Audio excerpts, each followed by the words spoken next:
और आज के इस जनसभा में मातृभूमि को नमन करते हुए यह शहनाज हिंदुस्तानी अभी यहां पर ये मेरा तिलक किया है। मुझे इस तिलक की जरूरत नहीं है। मुझे कौन सा तिलक चाहिए? अगर मेरा तिलक करना चाहते हैं तो चौथी पंक्ति पर कहते हैं कि गुजरात के लोगों में वतन प्रस्ती देशभक्ति कूट कूट के भरी होती है। तो मैं भी महाराणा प्रताप की धरती कम मत करो, तेजी करके रखो। मैं भी महाराणा प्रताप की धरती राजस्थान से, पृथ्वीराज चौहान की धरती अजमेर से, पुष्कर जी ब्रह्मा जी के वहां से आकर के कहता हूं कि मेरा तिलक क्या है? मेरा तिलक ये है कि मैं इस पावन धरा के गीत सारी उम्र गाऊंगा। मैं इस पावन धरा के गीत सारी उम्र गाऊंगा। मेरे गीतों में अपने देश की झांकी सजाऊंगा। और नहीं मुझको जरूरत रोली चावल और चंदन की, अगर मस्तक में मां भारती की रज लगाऊंगा। नहीं मुझको जरूरत रोली चावल और चंदन की, अगर मस्तक से मैं मां भारती की रज लगाऊंगा। और जिसके मस्तक पे मां भारती की मिट्टी लग जाती है, फिर वो ना तो हिंदू रहता है ना ही मुसलमान रहता है। जिसके मस्तक पे मिट्टी लग जाती है वो हिंदुस्तान बन जाता है। और ये हिंदुस्तान आपके बीच में खड़ा है। लोग कहते हैं कि शहनाज हिंदुस्तानी जाति से तो मुसलमान हो, देश की बात करते हो बड़ा फक्र होता है। तो मैं कहता हूं कि मैं जाति से मुसलमान हूं, इस बात का मुझे गर्व है। लेकिन इससे बड़ा गर्व इस बात का है कि मैं हिंदुस्तान की मिट्टी का मुसलमान हूं, जिसकी रगों में भारतीय संस्कृति का लहू बहता है। इस बात का मुझे गर्व होता है। मैं देख रहा हूं कि यहाँ पर कई लोग किलकारियां मार रहे हैं। हो सकता है बीजेपी माइंडेड के लोग हो सकता है कांग्रेस माइंडेड के लोग हो, लेकिन शहनाज हिंदुस्तानी किसी माइंडेड का आदमी नहीं है। अगर शहनाज हिंदुस्तानी है तो हिंदुस्तान का आदमी है। इसलिए एक बार मां भारती की वंदना, एक बार जोरदार मेरे साथ बोलेंगे, भारत माता की,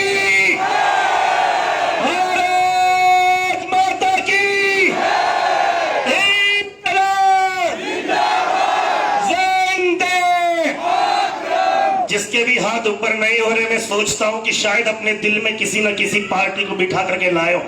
अभी मन में कोई भी पार्टी छोड़ देना, अभी एक ही पार्टी है और वो है भारतीय पार्टी। भारतीयता की पार्टी होनी चाहिए, मन में हिंदुस्तान बसना चाहिए। तो एक बार जोरदार मेरे साथ, क्योंकि मैं तो 5 वक्त की नमाज पढ़ता हूं। आप तो वंदे मातरम बोलते हो, मैं तो वंदे मातरम करता हूं। जब मिट्टी को छू लेता हूं तो मेरा वंदे मातरम अपने आप हो जाता है। तो एक बार दोनों हाथ उठा करके जोरदार बोलिएगा, भारत माता की वंदे वंदे वंदे। और दोस्तों, मैं आपके बीच में आया हूं। हो सकता है सियासी मंच है, आप सोच रहे होंगे कि मैं सियासी बात करूंगा। आपको ये 5 फुट 4 इंच का आदमी जो दिख रहा है, जितना ऊपर है उसका 10 गुना जमीन के अंदर है।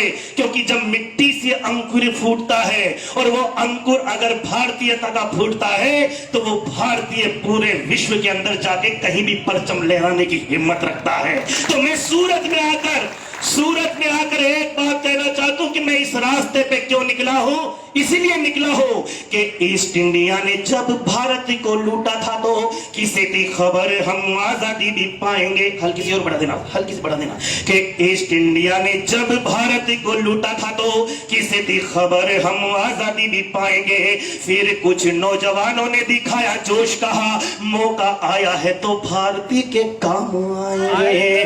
फिर कुछ नौजवानों ने दिखाया जोश, कहा मौका आया है तो भारती के काम आएंगे। तो हिंदू को गीता का ध्यान आया, मुस्लिम बोले कि सामने खुदा के कौन सा मुंह लेके जाएंगे। मैं इस झोली के अंदर तमाम सूरत वालों की मोहब्बत, प्यार, आपका प्रेम इस झोली में लेके जाना चाहता हूं। एक भी हाथ नीचे ना रहे। अगर मैंने मिट्टी की खुशबू आपके दिल तक पहुंचा दी हो तो दोनों हाथ ऊपर करते हुए, जब तक मेरा हाथ उस ईश्वर की तरफ रहे, भगवान की तरफ रहे, अल्लाह की तरफ रहे, वाहे गुरु की तरफ रहे, जीसस की तरफ रहे, उन 2400 तीर्थंकर की तरफ रहे, तब तक आपकी उस समय तालियां रुकनी नहीं चाहिए कि हिंदू को गीता का ध्यान आया, मुस्लिम बोले कि सामने खुदा के कौन सा मुल्क के जाएंगे, और इस माटी में जन्म नहीं सिक्का खाया है तो अब मौका आया है तो कर्ज भी चुकाएंगे। इस माटी में जन्म नहीं सिक्का खाया है तो अब मौका आया है तो कर्ज भी चुकाएंगे। तन, ये आम आदमी पार्टी को क्यों आना पड़ा सुनना कि तन पे नहीं है टाट, सोने को नहीं है खाट, ऐसे में आजादी मिली है तो बस नाम की। कि तन पे नहीं है टाट, सोने को नहीं है खाट, ऐसे में आजादी मिली है तो बस नाम की।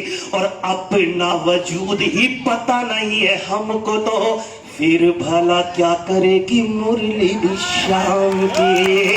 अपना वजूद ही पता नहीं है हमको तो फिर भला क्या करेगी मुरली भी शाम की। तो हमारा ये स्वराज है जन्म सिद्ध अधिकार। कौन सा स्वराज? जो बाल गंगाधर, लोकमान्य बाल गंगाधर तिलक ने कहा कि स्वराज मेरा जन्म सिद्ध अधिकार है, इसे मैं लेकर के न रहूंगा। जब वो स्वराज आजादी के बाद में नहीं मिलता है तब शहनाज हिंदुस्तानी को सूरत के देशभक्तों के बीच में कहना पड़ता है कि तन पे नहीं है टाट, सोने को नहीं है खाट, ऐसे में आजादी मिली है तो बस इनाम की। और अपना वजूद ही पता नहीं है हमको तो फिर भला क्या करेगी मुरली भी शाम की। तो हमारा ये स्वराज है जन्म सिद्ध अधिकार, जो जागीर है हमारे शहीदों के धाम की, और इसे पाना है तो कुर्बानी देनी होगी यारो, वरना ये जिंदगी नहीं है किसी।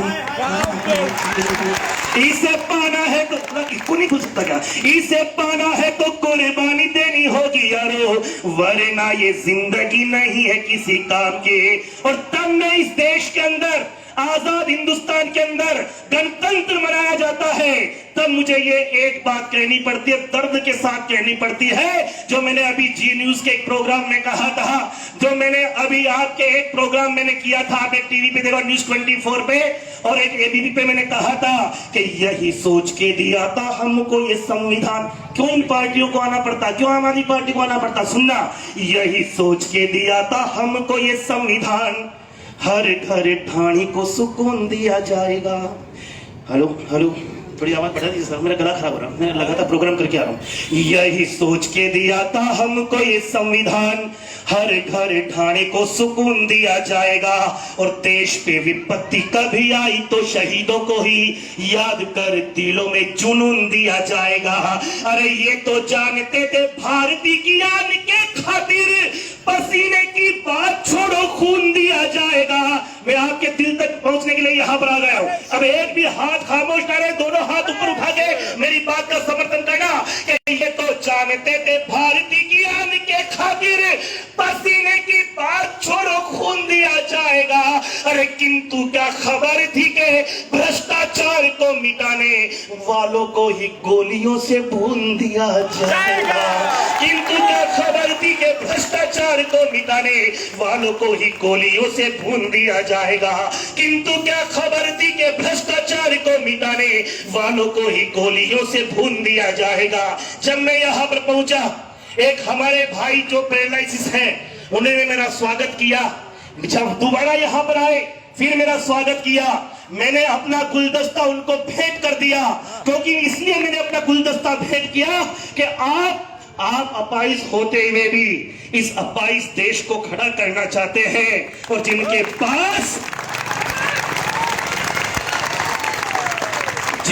पास दो पैर हैं, दो हाथ है, बोलने के लिए जबान है, वे 2 मिनट का वक्त इस देश के लिए नहीं निकाल पा रहे हैं। तो मैं आपको सैल्यूट करता हूं, जो आप ये टोपी पहन के निकल पड़े हो इस राह पर, निकल पड़े हो भगत सिंह की राह पर, निकल पड़े हो आप अशफाकुल्ला खान की राह पर, निकल पड़े हो राजेंद्र लाहिड़ी की राह पर, निकल पड़े हो बटुकेश्वर दत्त की राह पर, निकल पड़े हो राम प्रसाद बिस्मिल की राह पर। और मैं आपको सलाम करते हुए एक चीज कहना चाहता हूं कि ये जो कैंडिडेट है हमारे, ये कैंडिडेट तो जमीन है, धरती है, और आप पूरा ब्रह्मांड है। तो ये धरती हाथ जोड़ के नमन करते हुए आपसे कह रही है कि पूरी धरा भी साथ दे तो और बात है, पर सूरत वालों तू जरा भी साथ दे तो और बात है।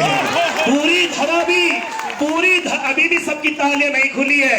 अभी भी मन में कोई शंका हो, अगर किसी कोई अपने दिल के अंदर बीजेपी लेके आया हो, अपने मन में कोई कांग्रेस लेके आया हो, मैं दावा करता हूं शहनाज हिंदुस्तानी को सुनने के बाद सिर्फ 11 मिनट बाद यहां से अपने दिल के अंदर अरविंद केजरीवाल और आम आदमी पार्टी का झंडा लेके घर पे जाओगे।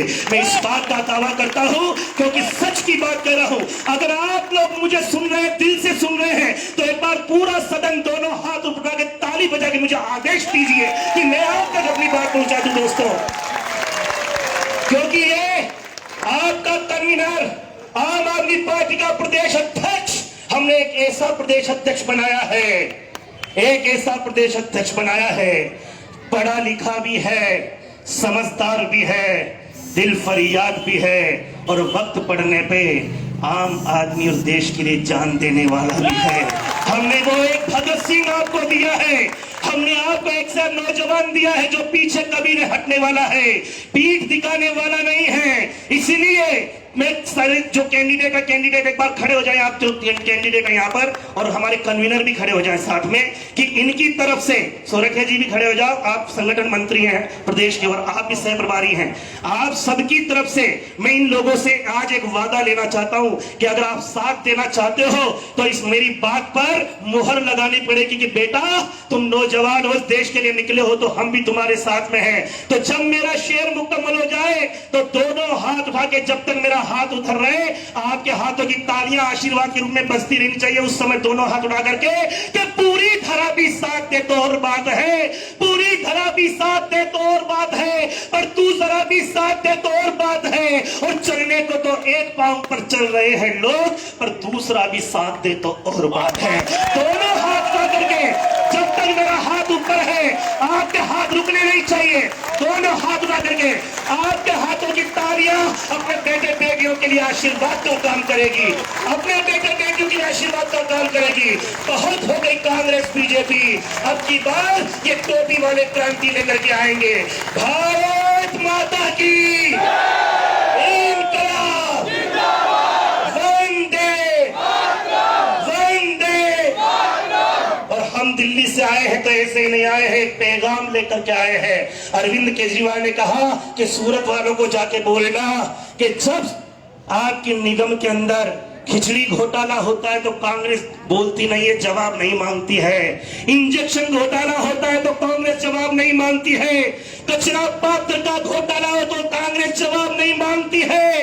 तब जवाब देने के लिए और आम आदमी की माचिस की डिबिया भी, जो आम आदमी माचिस जलाता है उस माचिस पे टैक्स देता है, उस माचिस के टैक्स के पैसों का हिसाब देने के लिए इस टोपी वाले को सूरत के नगर निगम में जाना पड़ता है। और ये कहने के लिए आया हूं कि ये नगर निगम में क्यों जा रहा है, ये नगर निगम में क्या क्या कर सकता है, और हमने दिल्ली में क्या किया।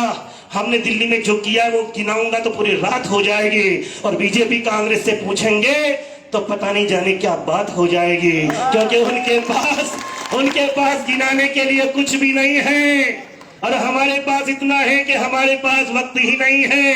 इसलिए आपसे कह रहे हैं कि सुनिए, जो छोटी सी बिल्कुल संयमित बात मैं बिल्कुल धैर्य के साथ कह रहा हूं। अब कोई भी व्यक्ति इधर से इधर मत जाना, क्योंकि अब मैं तारतम्य, मेरा हिप्नोटिज्म बन चुका। मैं एक एक इंसान का चेहरा देख रहा हूं कि कौन सुन रहा है और कौन अपने आप से जाने दे रहा है। तो मैं चाहता हूं एक एक आदमी के दिल तक मैं पहुंचूं, क्योंकि आज की रात मेरे पास है।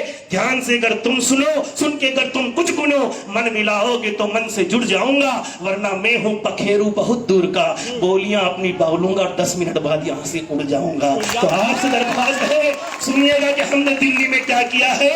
हमने दिल्ली में ये किया मेहनत। सुनिए, बिल्कुल जब बातचीत ना हो, आपसे निवेदन है, बिल्कुल आप, मैं पता है कि आप भजन संध्या में भी हाहू करते हैं, आप कवि सम्मेलन में भी करते हैं, आप कई प्रोग्राम में करते हैं, क्योंकि आपका अधिकार है, आपका हक है, आपका घर है, आपका मोहल्ला है, अपनी गली है। अपनी गली में तो भैया सब शेर होते हैं, मैं मानता हूं, लेकिन फिर भी एक चीज कहता हूं, मेहनत का फल है, भ्रष्टों की किताब नहीं है। इसका इक्को क्यों नहीं बढ़ा रही? इसमें नहीं है क्या इक्को? मेहनती का थोड़ा सा बढ़ा दीजिए। मेहनत, या तो मैंने कहा था उसका डायरेक्शन थोड़ा मुझे कर देते, मुझे फीडबैक मिलता, फीडबैक नहीं मिल रहा। मेहनती का फल है, भ्रष्टों की किताब नहीं है। अब कम मत करना। मेहनती का फल है, भ्रष्टों की किताब नहीं है। मासूमों की दुआओं का हिसाब नहीं है। आपने दूसरी लाइन में मुझे प्यार दे दिया तो दावा करता हूं चौथी लाइन में आप इनको अपना, आपका दिल ऐसे करेगा कि इनको तो आज ही भेज दे निगम के अंदर, क्योंकि दिल्ली में क्या हुआ सुनना। मेहनती नहीं, इसको पूरा मत करिए, नहीं तो विशल हल्का सा कर दीजिए, मामूली सा, बस बस बस, बस। मेहनती का फल है, भ्रष्टों की किताब नहीं है। मासूमों की दुआओं का हिसाब नहीं है। दिल्ली में केजरीवाल ने वो काम कर दिया, दिल्ली के शिक्षा मंत्री ने वो काम कर दिया,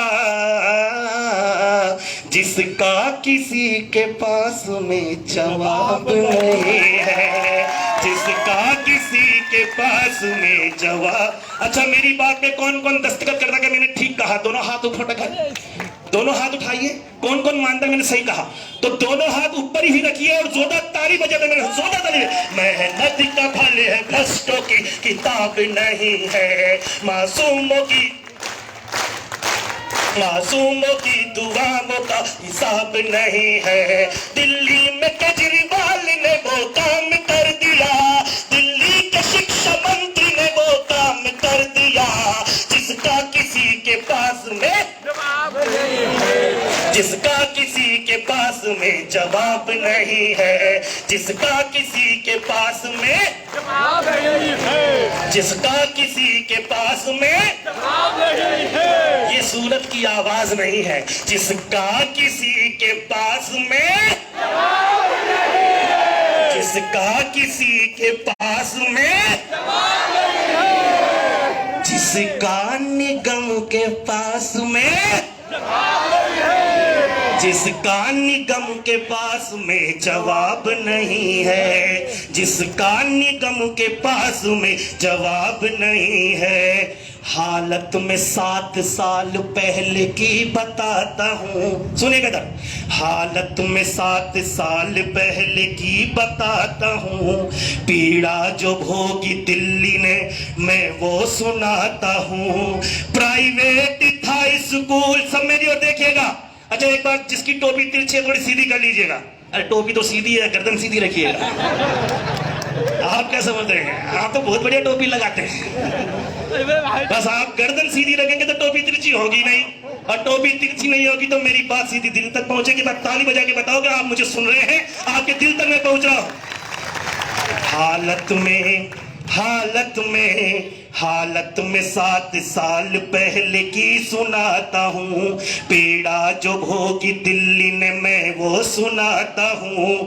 प्राइवेट था स्कूल जिसमें 80 बच्चे थे, प्राइवेट था स्कूल जिसमें 80 बच्चे थे, पंखे थे 5 जिसमें 3 यूं ही लटके थे। जो निगम की यहाँ हालत है, प्राइवेट थे स्कूल जिसमें 80 बच्चे थे, पंखे थे 5 जिसमें 3 यूं ही लटके थे। था बोझ भारी फीस का माँ बाप के सर पे, उफ तक न किया बच्चों के नुकसान के डर से। आजादी के दीवानों का ये ख्वाब नहीं है। और मेरे साथ फिर यात्रा की, ये दोनों हाथ उठा करके, आजादी के दीवानों का ये ख्वाब नहीं है। जिसका किसी के पास में जवाब नहीं है, जिसका किसी नहीं है, जिसका किसी के पास में जवाब नहीं है, जिसका किसी के पास में जवाब नहीं है। सुनना, बारिश में पानी छत से, बारिश में पानी कमरे में टपकता रहता था। और ये पानी क्यों टपकता था सूरत वालों?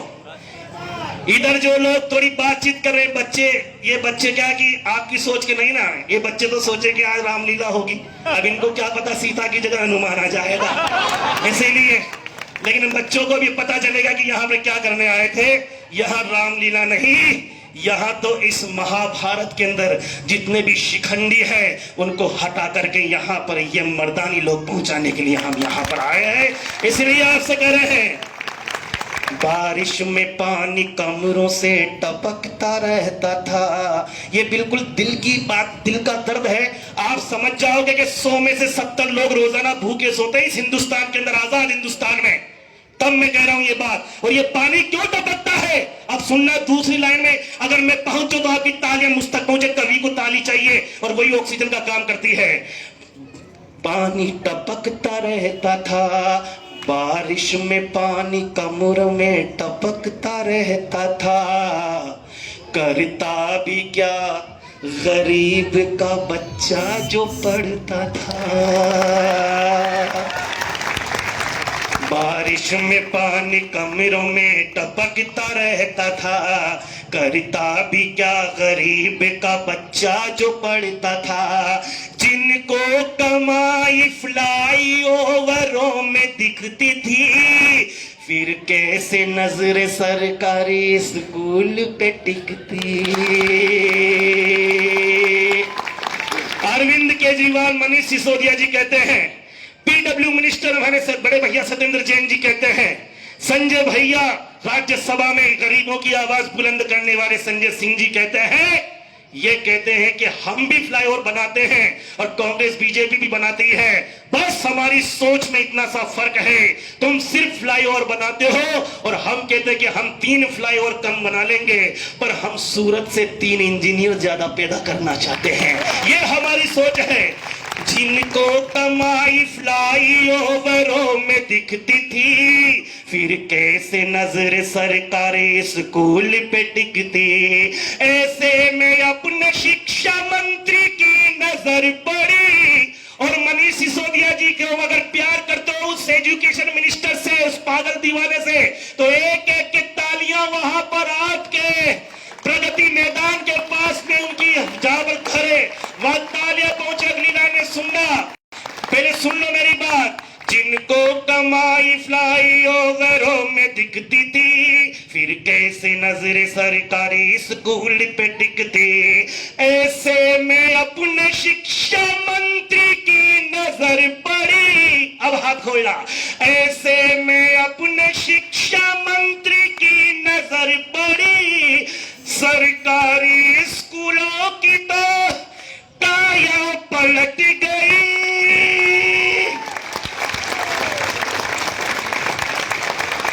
सरकारी स्कूलों की तो काया पलट गई। शिक्षा में दिल्ली जैसा इनकलाब नहीं है। कहना पड़ेगा, जिसका किसी के पास में जवाब नहीं है, जिसका किसी के पास में जवाब नहीं है। शिक्षा में दिल्ली जैसा इनकलाब नहीं है। जिसका किसी के पास में जवाब नहीं है, जिसका किसी के पास में जवाब नहीं। मनीष सिसोदिया जी एक बात बहुत अच्छी कि वो कहते हैं कि हमारा जो मकसद है ना, वो मकसद ये है कि आज बड़े बड़े फ्लैट्स में रहने वाले कुछ सोच क्या है कि मैं कैसे ही ज्यादा पैसा कमा लूं और थोड़ा ठीक ठाक पैसा हो जाए तो मेरा बेटा अमेरिका पढ़ के आ जाए और मैं सीना चौड़ा करके कहूं तो मेरा बेटा अमेरिका में पढ़ के आया है। और मनीष सिसोदिया कहते हैं कि हम ऐसा भारत बनाने की कोशिश कर रहे हैं, आने वाले वक्त में अमेरिका वाला कहे कि मेरा बेटा भारत में पढ़ के आया है, जैसे तक्षशिला नालंदा में पढ़ के आया करते थे। क्यों? क्योंकि आज का एक मिडिल क्लास से ऊपर का आदमी जो करप्शन करके कहीं से रिश्वत से पैसा कमाता है, वो अपने बेटे को अमेरिका भेजता है, लेकिन उसको पता नहीं कि हमने कुछ ऐसे दीवाने पैदा कर दिए। आप तो कहते थे कि अमेरिका से सीखो, अमेरिका से सीखो, और आज America, France, Germany, Japan, Thailand, New Zealand, Britain, वहां ऑक्सफोर्ड से, वहां से पूरी टीम आती है और कहती कि हमें आपके मोहल्ला क्लिनिक देखने हैं, हमें आपके गवर्नमेंट स्कूल देखने हैं। और जब वो यहां पर दिल्ली में आकर के गवर्नमेंट स्कूल्स, जिसके अंदर स्विमिंग पूल में बच्चे आनंद लेते हैं, जिनमें लिफ्ट लगी होती है, रोहिणी एक्सीलेंस स्कूल के अंदर जाके देखते हैं, जो प्राइवेट स्कूल से 25 गुना शानदार बने हैं, उनको देख करके अमेरिका वाला कहता है केजरीवाल से सीखिए, भारत से सीखिए, दिल्ली से सीखिए। हम ये चाहते हैं, आजाद हिंदुस्तान में अब तक नैतिक शिक्षा के नाम पे कुछ नहीं, केवल 0-0 दिया जाता था। दिल्ली में पहली बार हैप्पीनेस करिकुलम चला गया और हैप्पीनेस करिकुलम के अंदर बच्चों को क्रिएटिविटी सिखाई जाती है। तब मैं कहता हूं ये क्या था, बारी जो हैप्पीनेस पाठ्यक्रम की आ गई, मासूम निगाहों में रोशनी सी छा गई, डर जिनको कभी, मेरी ओर देखिए था, कुछ भी नहीं है, अपने वो कोई मना करने वाला नहीं कि टाइम हो गया तुम्हारा, क्योंकि जो हमें ऐसा कहेगा समझ लो फिर उसका टाइम हो गया। आपसे दरख्वास्त है कि अब आप ही जीतने वाले हो, चिंता ना करो। एक बार मेरी ओर देखे, जोरदार ताली बजा के मुझे बताओ कि आपको मेरी बात समझ में आ गई है। बारी जो हैप्पीनेस पाठ्यक्रम की आ गई, मासूम निगाहों में रोशनी सी छा गई, डर जिनको कभी लगता था डर जिनको कभी लगता था स्कूल जाने में, बहन जी, डर जिनको कभी लगता था स्कूल जाने में, अब उनको मजा आने लगा डांट खाने में। जिन 16 लाख बच्चों ने ये स्वाद चखा है, उनको विरोधियों ने भी सर माथे रखा है। मेहनत का रंग है कोई हिजाब नहीं है, जोरदार दोनों हाथ उठा करके, जिसका किसी के पास में जवाब नहीं है, जिसका किसी के पास में जवाब नहीं है, मासूमों की दुआ, जिसके हाथ ऊपर नहीं है भैया, आपने अपने पड़ोसी की कसम दे रहा हूं, दोनों हाथ कीजिए, जिसका किसी के पास में जवाब नहीं है। दिल्ली में केजरीवाल ने वो काम कर दिया, दिल्ली के शिक्षा मंत्री ने वो काम कर दिया, जिसका किसी के पास में जवाब नहीं है, जिसका किसी के पास में जवाब नहीं है, जिसका किसी के पास में जवाब नहीं है। तो मैं आम आदमी पार्टी जिंदाबाद नहीं बुलाऊंगा, मैं बुलाऊंगा जो सब जिंदाबाद होते हैं। तो एक बार जोरदार मेरे साथ बोलेंगे, आम आदमी जिंदाबाद। अपनी जिंदाबाद बोलिए। अब तक हम क्या बोलते आए थे? हम बोलते हैं तो सोनिया गांधी जिंदाबाद, राहुल गांधी जिंदाबाद, मायावती जिंदाबाद, मुलायम सिंह, अरे काय के जिंदाबाद भाई? हमारे बाप थोड़े लगते जिनकी जिंदाबाद बोले। आम आदमी नोट देता है, वोट देता तो सरकारें बनती है, जिंदाबाद हमारी होनी चाहिए। वो सेवक है, सेवक ही रहेंगे। इसलिए आपसे दरख्वास्त करते एक बार जोरदार मेरे साथ बोलिए, फक्र के साथ बोलिए कि मैं आम आदमी हूं। आम आदमी जिंदाबाद, आम आदमी जिंदाबाद, आम आदमी जिंदाबाद, आम आदमी जिंदाबाद। और मैं तो यहीं पे अपनी बात खत्म करना चाह रहा था, पर मैं कवि हूं, कवि होने के नाते मैं काफी भावुक व्यक्ति हूं। अभी मैं 1.5 महीने से माँ से मैं मिल नहीं पाया, क्योंकि मैं घर से निकला था। आज मेरी मासूम सी बच्ची है 1.25 साल की, आज मेरी बेटी है 14 साल की। मैं उन लोगों को जब घर से छोड़ के निकलता हूँ तो मेरी बेटी कहती बड़ी वाली की पापा आपको नूर की याद नहीं आती है? तो मेरी आंखों में आंसू आते हैं। फिर मैं कि बेटा आती तो है लेकिन आ नहीं पाता, मैं क्या करूं? बोले कि पापा ये कोई तरीका है?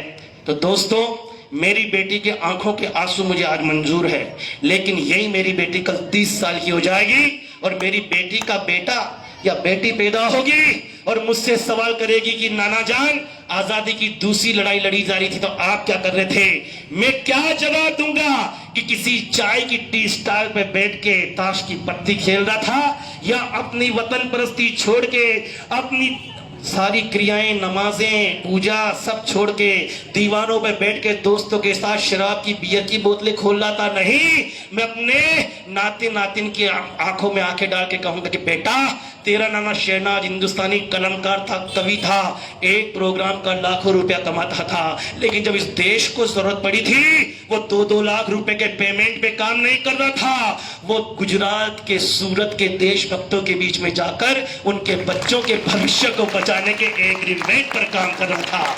मैं उसकी आंखों में आंखें डाल के कह सकता हूं, इसलिए तो हमारी कोई इच्छाएं नहीं है, हमारी कोई इच्छाएं नहीं है, क्योंकि वक्त आ गया है, जो भी पास है वो वार दो। इस देश को बचाना है तो इच्छाओं को मार दो, क्योंकि फिर ना ऐसा केजरीवाल इस धरा पर आएगा, मां बहन की अस्मिता कोई बचा ना पाएगा। हो सके तो कर्ज अब के देश का उतार दो, और देश को बचाना है तो इच्छाओं को मार दो। हमने अपनी इच्छाएं मारी है तब कहने का हक रखते हैं। ये देखिए बोलते बोलते हमारी आंखें भर आती है। ये आंखें इसलिए भर आती है क्योंकि वहां सरहद पे हमारे लिए लोग जी रहे हैं, मर रहे हैं। और आपको पता है देश को आजादी किन लोगों ने दिलाई? मैं बताता हूं उन लोगों ने। आज मेरी लेखनी में दम क्यों आ जाता है? क्योंकि मेरे मन में यह आवाज आती है कि लोकतंत्र का चौथा स्तंभ अगर अपनी सच्चाई बयान करने लग जाए तो लोकतंत्र बहुत मजबूत हो जाए। तो लोकतंत्र के चौथे स्तंभ से कहना चाहता हूं, लेखनी का वो ही होता है सिपाही सच्चा जिसे ना खाकी ना खादी ना दलाल डरा पाते हैं। लेखनी का वही होता है सिपाही सच्चा जिसे, अगली लाइन में मुझे प्यार दोगे मैं समझ जाऊंगा कि मेरी बात आप तक पहुंच गई, कि लेखनी का वही होता है सिपाही सच्चा जिसे ना खाकी ना खादी ना। देखिए खाकी मैंने शब्द नाम लिया, आप ये मत सोचना कि मैं खाकी को गाली दे रहा हूं, नहीं।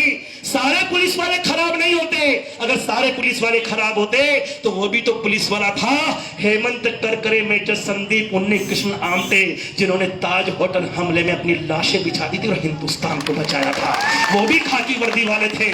इसलिए लेकिन कहते मछली पूरे तालाब को गंदा करती है, तब मुझे कहना पड़ता है, सुनिएगा मेरी ओर देखिएगा, कि लेखनी का वो ही होता है सिपाही सच्चा जिसे, भैया बातचीत ना प्लीज, कि टोपी पहन कर तो बिल्कुल नहीं करनी, कि लेखनी का वो ही होता है सिपाही सच्चा जिसे।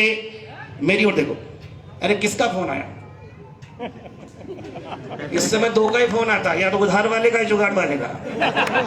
अब किसका आया बाद में बता दी, अभी बंद कर दो उसको, बंद कर दो, बात उसको बोल दो तो मैं कल आऊंगा। कि लेखनी का, हाँ बंद कर दिया भाई इसने, ताली बजा दो भाई के सम्मान के जोरदार।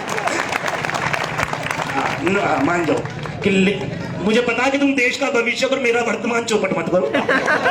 कि लेखनी का वो ही होता है सिपाही सच्चा जिसे ना खाकी ना खादी ना दलाल डरा पाते हैं, और मौत से लगाव और खुदा का खौफ उन्हें ना कोई शहंशाह ना शैतान हरा पाते हैं। मौत से लगाव और खुदा का खौफ उन्हें ना कोई शहंशाह ना शैतान हरा पाते हैं। तो सैनिकों को तब जाके मिलता सुकून जब, मेरी ओर देखिए बीच में कुछ लोग इधर देख रहे हैं, कि सैनिकों को तब जाके मिलता सुकून जब दुश्मनों से मुक्त अपनी वो धरा पाते हैं। सैनिकों को तब जाके मिलता सुकून जब दुश्मनों से मुक्त अपनी वो धारा पाते हैं, और राष्ट्रहित मोह त्यागने की कला जिनमें होती है वही देश को आजाद करा पाते हैं। राष्ट्रहित मोह त्यागने की कला जिनमें होती है वही देश को आजाद करा पाते हैं। राष्ट्रहित मोह त्यागने की कला जिनमें होती है वही देश को आजाद करा पाते हैं। रात रात की नींद उड़ाते हैं, तब खाकी वाले हमें ईद और दिवाली मनाने के लिए फ्री छोड़ दिया करते हैं, उनको भी सैल्यूट करते हैं। तब मैं आपसे कह रहा हूं कि घास की रोटी खाते हैं पर सर ना झुकाते। कैसा देश? घास की रोटी। किसी इसलिए बोल रहा हूं कि किसी को गरीब समझ के, छोटा समझ के, दलित समझ के अंडर एस्टिमेट मत करना। सुनना क्यों? कि घास की रोटी खाते हैं पर सर ना झुकाते, दिलों पर वो ही स्वाभिमान लिख देते हैं। अगर आपने पहली लाइन में अगर आपने ताली बजा दी ना, दावा करता हूं आखिरी लाइन तक आपकी तालियां बजती रहेगी, चाहे इधर से कुछ लोग बातें करते रहो, लेकिन आपके मेरे से बात हो रही है कि घास की रोटी खाते हैं पर सर ना झुकाते, दिलों पर वो ही स्वाभिमान लिख देते हैं। अब पूरा पांडाल अब तक गूंजा हो या ना गूंजा हो, पर अब गूंजना चाहिए क्या? कि घास की रोटी खाते हैं पर सर ना झुकाते, दिलों पर वो ही स्वाभिमान लिख देते हैं। और पाठशाला में भले ही क ना लिख पाए, रणभूमि में वो हिंदुस्तान लिख देते हैं।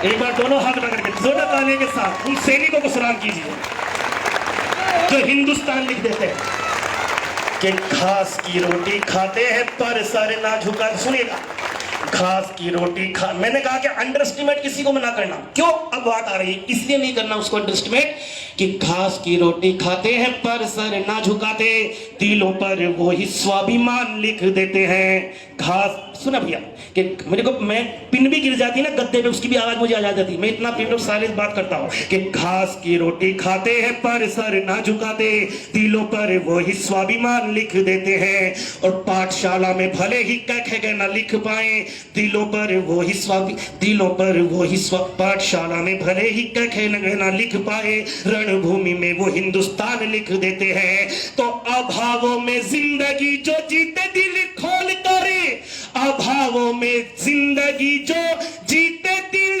जो चिमनी में पढ़ाई करके आइए सबसे बन जाते, वहां तक अब आपकी ताने पहुंचे कि अभावों में जिंदगी जो जीते दिल खोल करे, पग पग पे वो बलिदान लिख देते हैं। और दलित और गरीब का संवार दे जीवन, वो दलित भीमराव संविधान लिख देते हैं। दलित और गरीब का संवार दे जीवन, वो दलित भीमराव संविधान लिख देते हैं। तो ये हमारे देश की खूबसूरती है। इसलिए मैं आपसे कह रहा हूं कि माना हमने कई युग जीते, पर इस खूबसूरती के अंदर एक दाग लगा हुआ। दाग क्या? मैंने अरविंद केजरीवाल जी से कहा कि आपको पाकिस्तान से डर लगता है? बोले नहीं। चाइना से लगता है? नहीं। अमेरिका से लगता है? नहीं। मैं फिर ये टोपी पहन के क्यों निकले हो? तो पता उन्होंने क्या जवाब दिया? उन्होंने कहा कि शहनाज, माना हमने कई युग जीते तीरों और तलवारों से, लाख सहे सूखा पर शिकवा करते नहीं बहारों से। अरे अपनी पर आ जाए तो दुश्मन को खाक बना दे हम, मगर यहाँ फुर्सत तो पाए छुपे हुए गद्दारों से। अपनी पर आ जाए तो दुश्मन को खाक बना दे हम, मगर यहाँ फुर्सत तो पाए उन छुपे हुए गद्दारों से। तो आज का मेरा काव्य पाठ भी हो गया, बहन भाइयों के लिए आपके मेरा समर्थन भी हो गया, वोट मांगना भी हो गया। एक बार जरा दोनों हाथ उठा के बता दो कि अपने छोटे भाई बहनों को कौन साथ साथ देने को तैयार है, इनको निगम तक पहुंचाने के लिए। जोरदार तालियों के साथ, जोरदार तालियों के साथ, आपकी तालियों के साथ इनको बोलेगा कि बहन भाई आप आगे बढ़ो, हम आपके साथ में हैं। बहुत बहुत शुक्रिया। सितारों को आंखों में महफूज रखना, और दूर तलक रात ही रात होगी, और मुसाफिर हो तुम भी, मुसाफिर हूं मैं भी। इंशाअल्लाह भगवान ने चाहा तो इनकी जीत का सेहरा बनने के बाद इसी मोड़ पर आपकी और मेरी जल्दी ही दोबारा मुलाकात होगी। बहुत बहुत धन्यवाद। जय हिंद, जय भारत, नमस्कार, अस्सलाम वालेकुम रहमतुल्लाहि व बरकातहू। भारत माता की, भारत माता की। बहुत बहुत धन्यवाद। આભાર શહેનાઝભાઈ. આપણે આ સભા અહીંયા પૂરી કરીએ છીએ.